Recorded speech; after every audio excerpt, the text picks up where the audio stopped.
मेरे साथ बोलिए, भारत माता की। क्यों भाई, बोडोलैंड तक आवाज जानी चाहिए। जरा दोनों हाथ उठाकर बोलिए, भारत माता की। मंच पर उपस्थित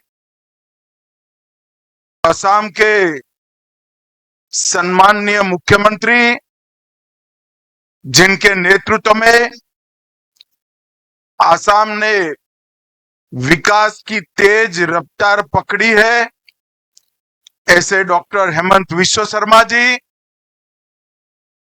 दिल्ली की लोकप्रिय मुख्यमंत्री बहन रेखा गुप्ता जी, भारत सरकार में मेरे साथी मंत्री श्री पवित्रा मार्गरेटा जी, संसद में मेरी साथी बांसुरी स्वराज जी, श्रीमान ब्रह्मा जी, मंत्री असम सरकार, ये रोड और प्रतिमा के लिए जिसका सबसे बड़ा योगदान है, ऐसे मेरे मित्र और बोडोलैंड के सीएम प्रमोद बोरो जी, दिल्ली के महापौर राजा इकबाल सिंह जी, मंच पर उपस्थित सभी महानुभाव,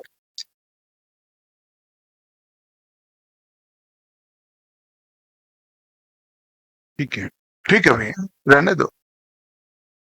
मंच पर उपस्थित सभी महानुभाव, आज के इस सभागार में आए हुए बोडोलैंड और असम से आए हुए मेरे प्यारे सभी भाइयों बहनों को प्रणाम। और सबसे बड़ा, सामने स्क्रीन पर दिखाई पड़ता है, असम और बोडोलैंड में हजारों हजार की संख्या में बोडोफा के सभी मानने वाले भाइयों को मेरा प्रणाम, नमस्कार। आज अपनी जाति के लिए, अपने क्षेत्र के लिए सम्मान और अधिकार की लड़ाई पूरा जीवन लड़ने वाले बोडोफा उपेंद्रनाथ ब्रह्मा की 35वीं पुण्यतिथि, और मेरा सौभाग्य है कि उसी दिन दिल्ली के दिल जैसी कैलाश कॉलोनी में, जो दिल्ली का सबसे बड़ा संभ्रांत क्षेत्र है, वहां पर बोडोफा की आदमकद प्रतिमा और एक बहुत बड़े राजमार्ग का नाम बोडोफा के नाम पर देने के लिए मैं आ गया। दिल्ली में लगी ये प्रतिमा सिर्फ बोडोलैंड के लिए महत्वपूर्ण नहीं है, मेरे बोडो भाइयों बहनों के लिए महत्वपूर्ण नहीं है, पूरे देश भर में छोटी छोटी जो जनजातियां हैं, जो आजादी के कई सालों तक सम्मान की खोज में संघर्ष करती रही, अपनी भाषा के लिए, अपने धर्म के लिए, अपने जाति के लोगों के उत्कर्ष और विकास के लिए। बोडोफा की प्रतिमा यहां लगती है, उपेंद्रनाथ ब्रह्मा की जब प्रतिमा यहां लगती है, न केवल बोडोलैंड, न केवल असम, देश भर की इस सभी छोटी जनजातियों का सम्मान होता है। और आज इनकी 35वीं पुण्यतिथि पर देश के महान दूरदर्शी पुत्र बोडोफा उपेंद्रनाथ ब्रह्मा जी को मैं प्रणाम कर कर मेरी बात की शुरुआत करूं। मित्रों, अभी अभी कार्यक्रम की शुरुआत के पहले हमने पहलगांव में जो आतंकी भेंट चढ़े, जिनका बलिदान हुआ, वो हमारे प्यारे भाइयों बहनों को श्रद्धांजलि दी। मैं आज उन सभी आतंक की भेंट चढ़ने वाले हमारे नागरिकों को, उनके परिवारजनों को कहना चाहता हूं, एक क्षति सिर्फ आपकी क्षति नहीं है, आपके जितना ही दर्द देश के हर नागरिक के दिल में है, हर नागरिक इतना ही दुख का अभिव्यक्ति करना चाहता है। और मैं आज पूरे देश की जनता को यह बताना चाहता हूं कि 90 के दशक से कश्मीर में जो आतंकवाद चला रहे हैं, उनके खिलाफ हमारे प्रधानमंत्री नरेंद्र मोदी जी का जीरो टॉलरेंस का नीति, हम मजबूती के साथ अपनी लड़ाई लड़े हैं। और आज वो ये न समझ ले कि हमारे 27 नागरिकों का जान लेकर ये लड़ाई जीते हो। मैं सभी आतंक फैलाने वालों को कहना चाहता हूं कि लड़ाई का अंत नहीं है, एक मकाम है। हर व्यक्ति को चुन चुन कर जवाब भी मिलेगा, जवाब भी लिया जाएगा।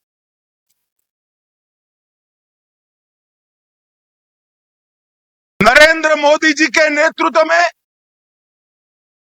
चाहे उत्तर पूर्व हो, चाहे वामपंथी उग्रवाद का क्षेत्र हो, चाहे कश्मीर पर पड़ी आतंकवाद की छाया हो, हर चीज का मजबूती के साथ हमने जवाब दिया है। और अगर कोई एक कायराना हमला कर ये समझता है कि हमारी बड़ी जीत है, तो एक बात मन से समझ लीजिए, ये नरेंद्र मोदी सरकार है, किसी को बख्शा नहीं जाएगा, किसी को बख्शा नहीं। इस देश की इंच इंच भूमि पर से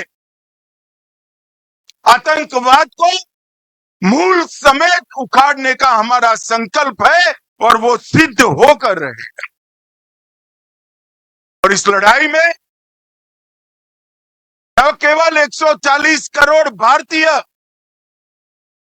पूरी दुनिया भारत के साथ खड़ी, लामबंद होकर सभी दुनिया के देश एक मुश्त होकर आतंकवाद के खिलाफ ये लड़ाई में भारत की जनता के साथ खड़े हैं। और मैं फिर से संकल्प दोहराना चाहता हूं, जब तक आतंकवाद समाप्त नहीं होगा, हमारी लड़ाई चालू रहेगी। और जिन लोगों ने एक कृत्य किया है, उसका उचित दंड उनको निश्चित रूप से दिया जाएगा।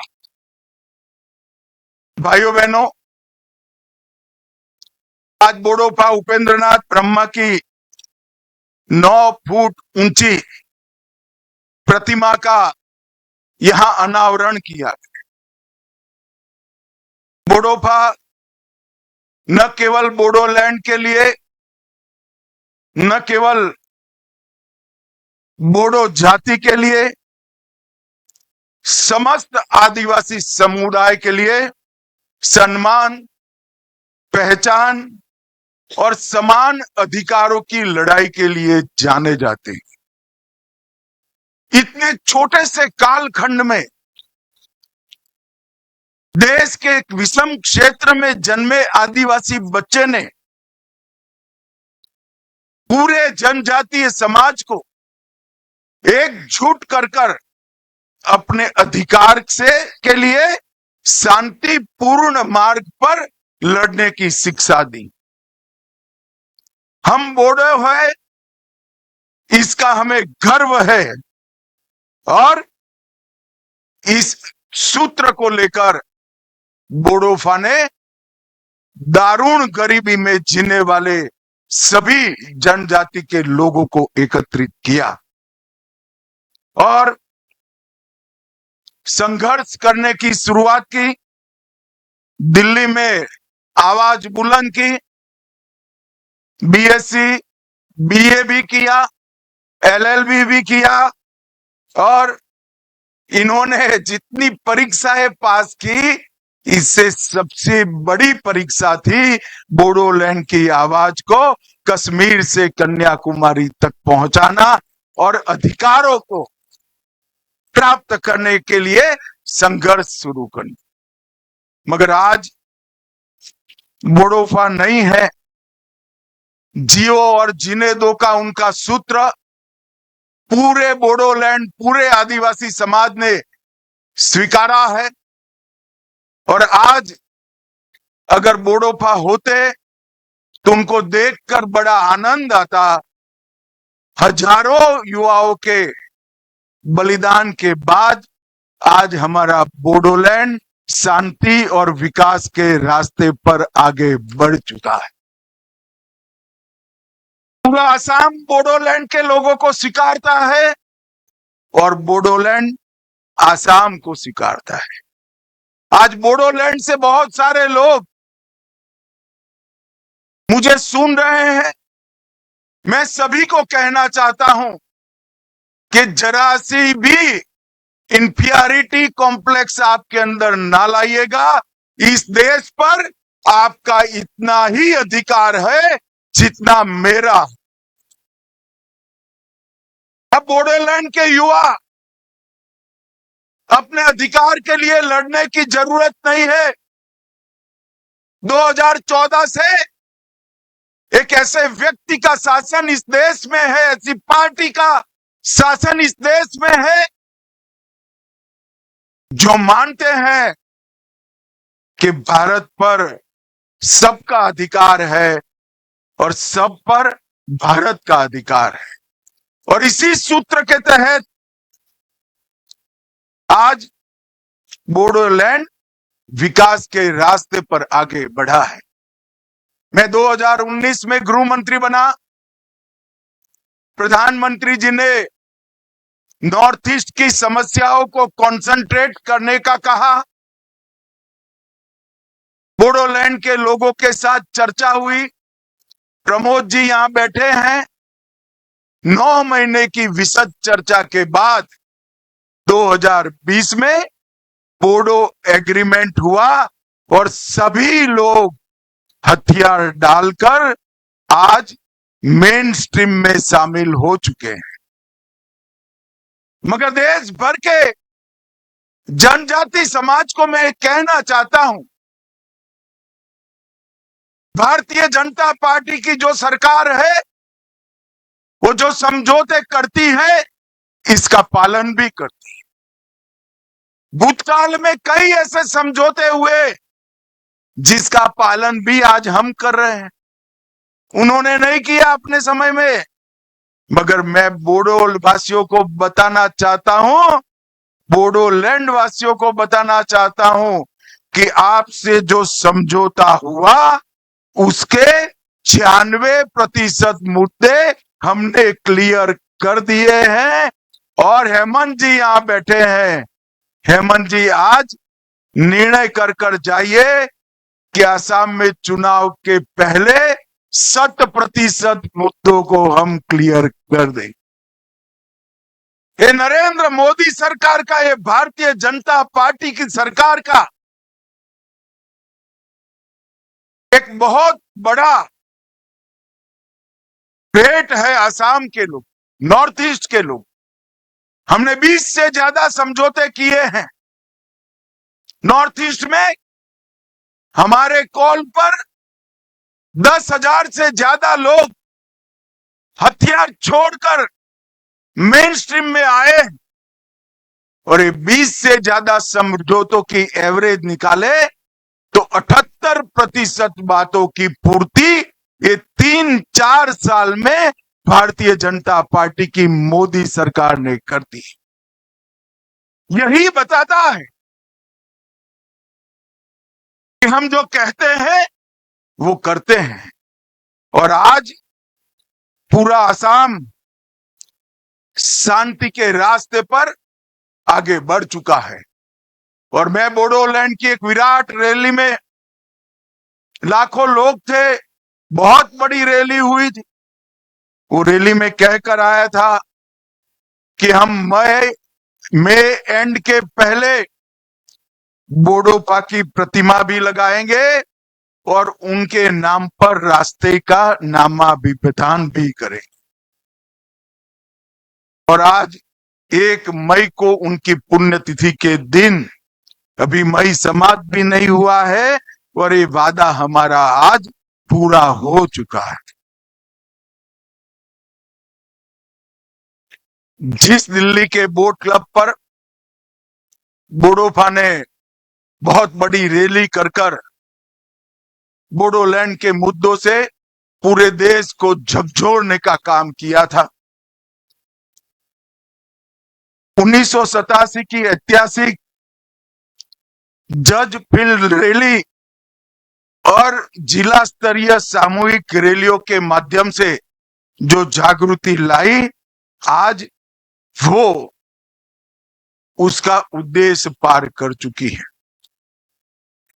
बोडोपा के विचार, उनके लक्ष्यों की प्राप्ति के लिए अब बोडो युवाओं को संघर्ष करने की जरूरत नहीं है, मगर फिर भी आज मैं बोडोलैंड के युवाओं का आह्वान करना चाहता हूं कि आप सब जियो और जीने दो के सूत्र को, बाथो धर्म की, ब्रह्म धर्म की मूल कल्पना को आगे बढ़ाइए और आसाम के विकास के लिए अपना योगदान दीजिए।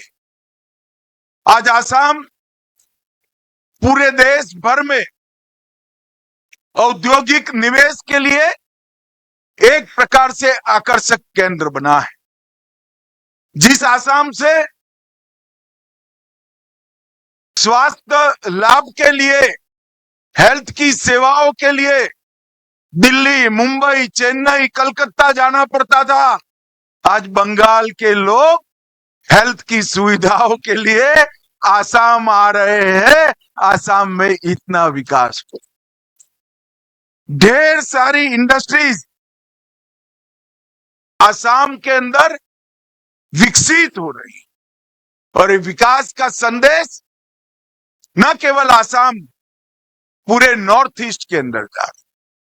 आज मैं नॉर्थ ईस्ट के लोगों को भी कहना चाहता हूं, हमारे नॉर्थ ईस्ट में 220 से अधिक जातीय समूह है, 160 से ज्यादा जनजातियां हैं, 200 से ज्यादा भाषाएं और बोलियां हैं, 50 से ज्यादा यूनिक त्योहार है, 30 से ज्यादा पारंपरिक नृत्य की शैलियां हैं और 100 से ज्यादा स्वादिष्ट व्यंजन भी वहां बने हैं और 70 से ज्यादा हैंडीक्राफ्ट भी है। और आसाम और नॉर्थ ईस्ट का साहित्य जिनको परिचय है, वो सभी लोग मानते हैं कि नॉर्थ ईस्ट की संस्कृति, आसाम की संस्कृति सिर्फ नॉर्थ ईस्ट और आसाम के लिए महत्वपूर्ण नहीं है, भारत की संस्कृति का सबसे अनमोल गहना हमारी नॉर्थ ईस्ट की ट्राइबल संस्कृति, और इसको आज बाथो बोराई के आशीर्वाद से देश भर में हम प्रसारित और प्रचारित करने का काम कर रहे हैं।